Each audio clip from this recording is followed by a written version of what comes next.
harian Selasa 22 Februari 2022. Dialah yang menempatkan Kejadian 45 ayat 1 sampai 15. Salam sejahtera, semoga kita makin memahami bahwa kuasa Tuhan mampu menempatkan kita dalam tugas tertentu untuk memelihara kehidupan seperti diungkapkan dalam Kejadian 45 ayat 8. Jadi, bukanlah kamu yang menyuruh aku ke sini, tapi Allah.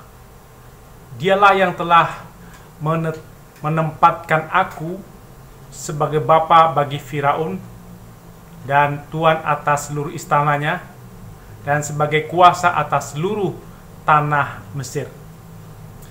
Sebelum Yusuf ditempatkan Tuhan dalam tugas penting di Mesir, ia dibentuk Tuhan di rumah Potifar. Tuhan menyertai Yusuf sehingga ia menjadi seorang yang selalu berhasil dalam pekerjaannya sebagai budak. Kata selalu berhasil jangan ditafsirkan menjadi orang kaya, orang sukses, tapi berhasil dalam menjalankan tanggung jawab yang dikerjakannya, walau pekerjaan itu rendah kedudukannya. Yusuf mendapat kasih dan kepercayaan dari Potifar dan diberikan kuasa atas rumah dan milik Potifar. Karena Yusuf diberi kuasa oleh Potifar, maka rumah Potifar juga diberkati Tuhan. Dengan pemeliharaan Tuhan, maka Yusuf disenangi dan dihormati oleh Potifar. Dimanapun orang ditempatkan Tuhan, baik dalam tugas yang paling hina dan paling hebat, kalau pekerjaan itu dilakukan dalam pemeliharaan Tuhan, maka Tuhan akan membuat berhasil pekerjaan tersebut dan disenangi. Yusuf dalam keadaan miskin dan rendah, Tuhan mengatur, membentuk, dan mempersiapkan Yusuf untuk menempatkan pada jabatan penting di Mesir. Tuhan memberkati orang yang bekerja dimanapun dengan memberikan hikmat, kebijaksanaan, kecakapan, kesetiaan, ketulusan, kejujuran, kerajinan. Orang yang setia dalam perkara kecil akan diberi Tuhan tanggung jawab yang besar. Inilah yang dialami Yusuf. Potifar sangat puas dengan kinerja Yusuf, maka diberi tanggung jawab dan wewenang yang lebih besar. Orang yang dekat dengan Tuhan akan bekerja baik dan menjadi berkat bagi orang lain, walau bekerja di tempat yang hina dan rendah. Ketika orang baru lulus dari perguruan tinggi, mendapat pekerjaan yang tidak terlalu tinggi jabatannya, Tuhan juga bisa membuat orang berhasil dalam pekerjaannya. Bisa dipercaya oleh pimpinan. Melalui pekerjaan, kita juga menjadi berkat bagi tempat kerja kita. Demikian juga kita bekerja setelah pensiun. Tuhan juga bisa membuat berhasil dalam tanggung jawab dalam pekerjaan lainnya. Saat kita melayani di gereja atau organisasi, kita juga bisa dibuat berhasil oleh Tuhan dalam tanggung jawab yang diberikan. Dari kisah Yusuf, kita memahami berkat Tuhan itu adalah bekerja dengan rasa tanggung jawab, dipercaya, dikasihi oleh orang yang memberi pekerjaan. Berkat diberikan Tuhan karena orang dekat dan bergantung pada Tuhan. Berkat yang kita terima bukan kekayaan, tapi iman yang baik, perilaku yang baik, dan berguna dalam pekerjaan kita, seperti pengalaman Yusuf. Walau Yusuf tidak bersama-sama keluarga, tapi Yusuf bersama-sama Allah. Yusuf terpisah dari ayah dan ibu serta saudaranya, tapi Yusuf tidak terpisah dari Allah. Inilah yang menghibur dan menguatkan Yusuf dalam pergumulannya. Kehadiran Allah yang menyertai kita dalam setiap pekerjaan kita di rumah, di kantor, di tengah masyarakat, membuat semua pekerjaan kita menjadi berhasil. Orang yang ingin berhasil seperti Yusuf, maka ia menjadikan Allah sebagai sahabat dalam pekerjaannya dan terus memuji Tuhan. Orang yang dekat Tuhan, dipelihara dan diberkati Tuhan, bukan berarti godaan iblis tidak ada. Godaan iblis bisa datang dalam bentuk godaan korupsi uang, suap, mengejar kekuasaan dan kedudukan dengan menghalalkan segala cara dan perzinahan. Ada orang yang sudah bekerja dengan kualitas yang sangat baik, dipercaya, tapi jatuh dalam hal perzinahan, jatuh dalam korupsi.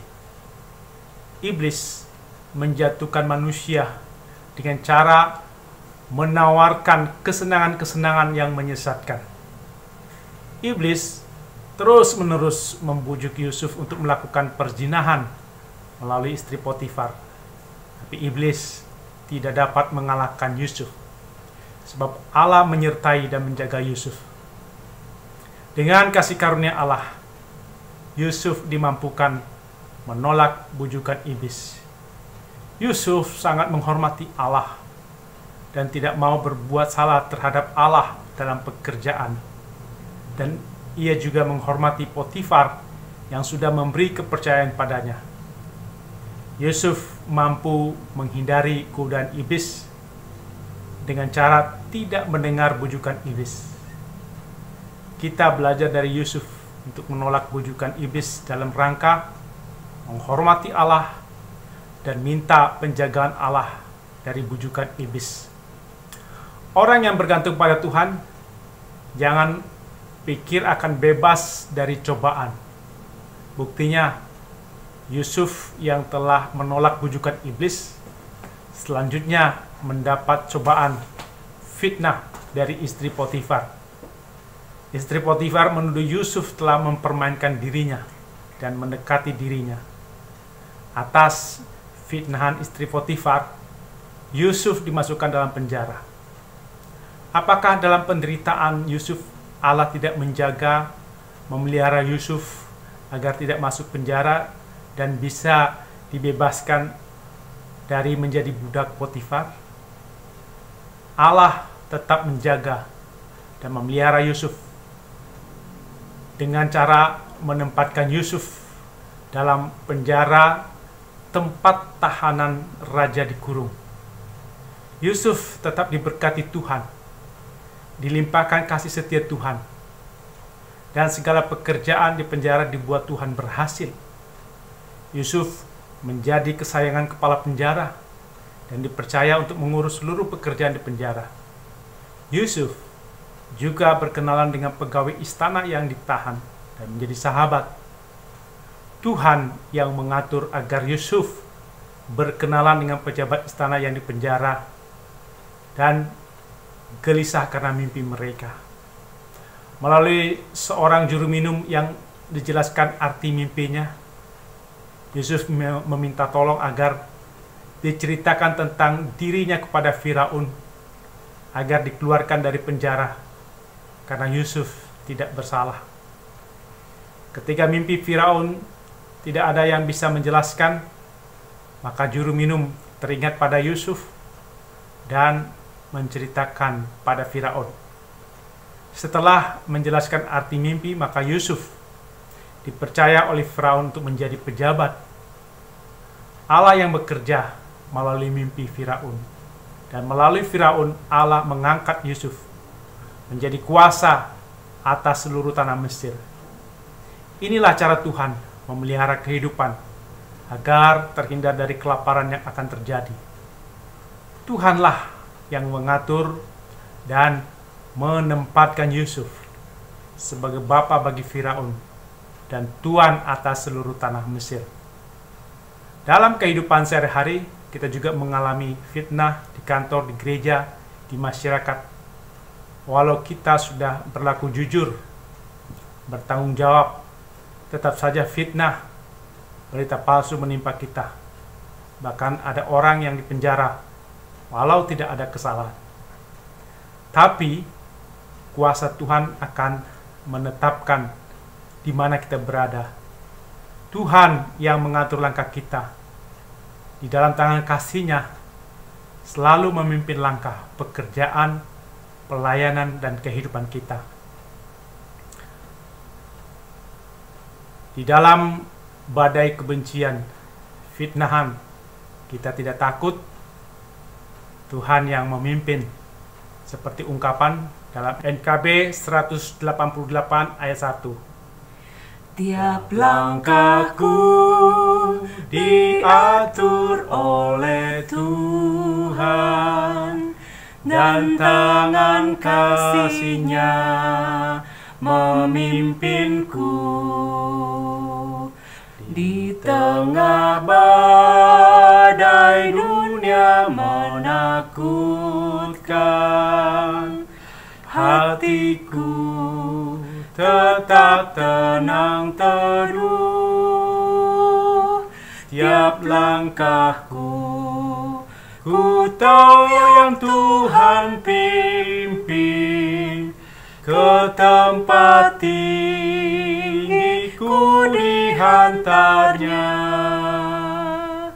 hingga sekali nanti aku tiba di rumah Bapa surga yang bakal.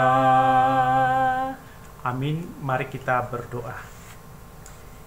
Ya Tuhan, mampukan kami memahami bahwa kuasa Tuhan mampu menempatkan kami dalam tugas tertentu.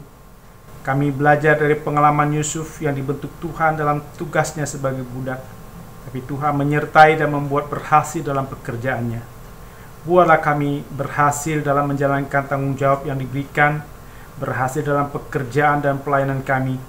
Berikan kami hikmat, kebijaksanaan, kecakapan, kesetiaan, ketulusan, kejujuran, kerajinan, sehingga kami setia dalam perkara kecil, dan Tuhan akan memberi tanggung jawab yang besar.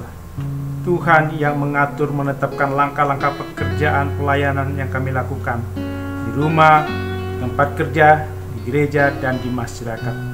Dalam Yesus kami berdoa. Amin.